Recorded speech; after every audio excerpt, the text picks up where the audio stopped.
While most of Europe is wrapped in silence and snow, the Arctic Ocean becomes the stage for one of the most dramatic naval confrontations of World War II.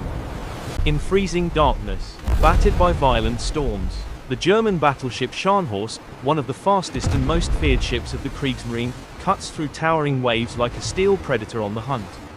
On the bridge stands Konteradmiral Eric Bay, fleet commander and veteran officer. His mission is clear and urgent: strike a convoy of British merchant ships carrying vital supplies. Bay believes speed and surprise are on his side, but the Arctic has other plans. Suddenly, the night sky explodes into light. Star shells burst overhead, bathing the sea in a ghostly glow. Snow whips across the bridge as Char_Admiral_Bay scans the horizon. Then he sees it, the unmistakable flicker of muzzle flashes. British guns, not merchant escorts. This is not the fight Bay came for. He knows immediately that heavily armed Royal Navy ships are nearby, and Scharnhorst is dangerously exposed. Bay orders a sharp 150-degree turn, intending to disengage and escape. As the ship swings away, the massive rear turret, Caesar, rotates into position and unleashes a powerful salvo toward the British ships. Scharnhorst must run, but the British are ready. Shells splash closer and closer, walking toward the German battleship with deadly precision.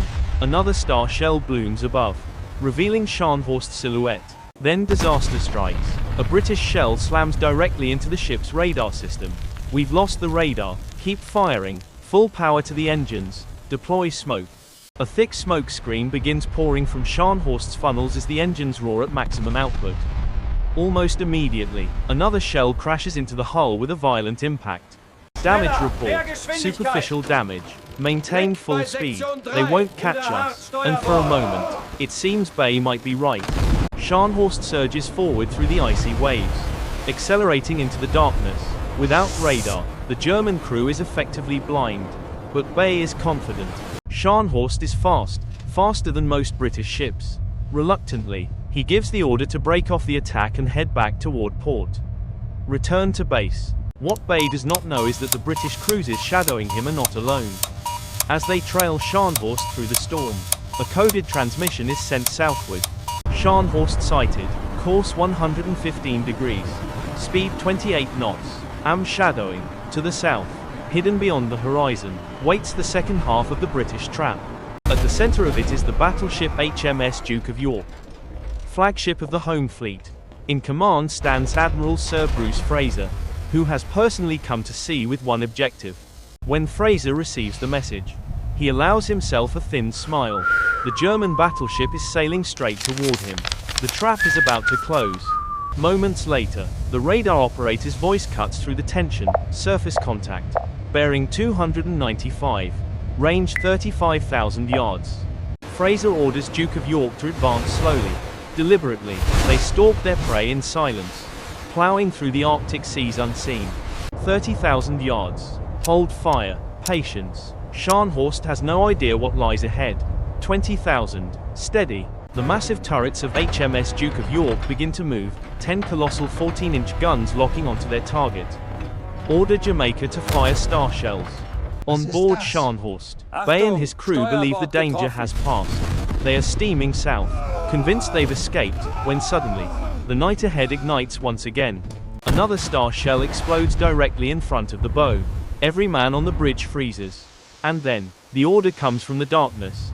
Fire. The order echoes across the bridge of the Duke of York. And in an instant, the night itself seems to shatter. A full broadside erupts from the British battleship.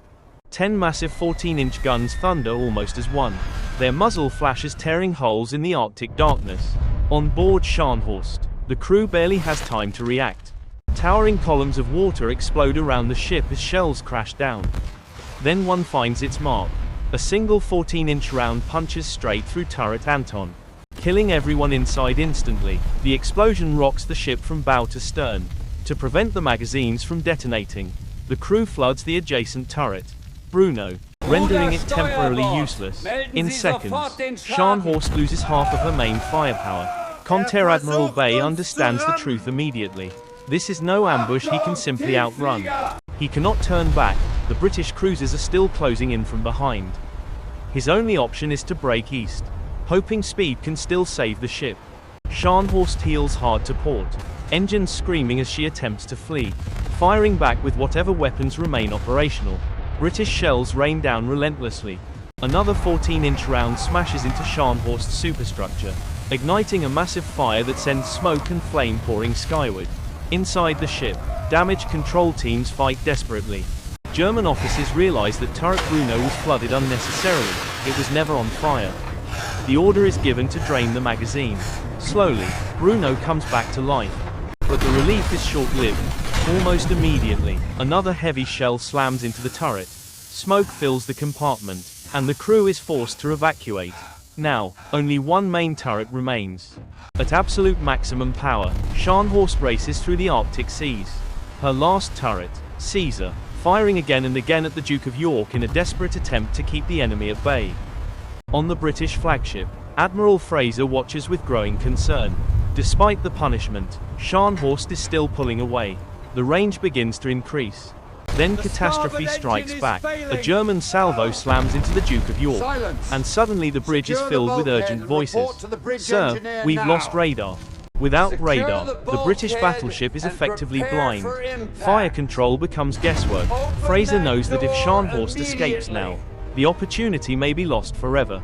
Repair it, immediately. Deep inside the ship, Lieutenant Harold Bates, stationed in the radar compartment, sees the problem at once. The antenna had been knocked out of alignment, sagging uselessly in the freezing wind. Without waiting for orders, and without informing anyone, Bates makes a decision that borders on suicidal. He climbs. Outside, the Arctic storm is raging. Snow and ice lash his face. The wind howls around the mast. And every time the Duke of York fires, the blast threatens to throw him into the sea. But Bates clings on, inching his way upward.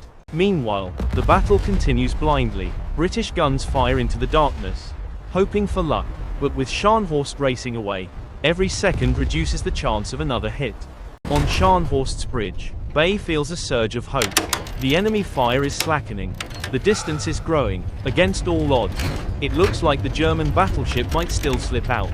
British ships turn hard to the east, pushing their engines to the limit, trying desperately to keep contact.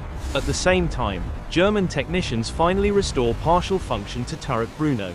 High above the deck of the Duke of York, Harold Bates clings to the mast as the storm rips away his hat. Ice numbs his hands. The ship bucks beneath him, but he keeps going. With a final, exhausting effort, Bates forces the radar antenna back into alignment. Below, in the radar room, the screen flickers. Then suddenly, contact. The shout echoes through the ship. Radar contact. Scharnhorst at 22,000 yards. It's over 10 nautical miles. Still a difficult shot. But now they can see again. Correct fire. Quickly, the Duke of York's guns adjust. High overhead, the shells arc into the black sky.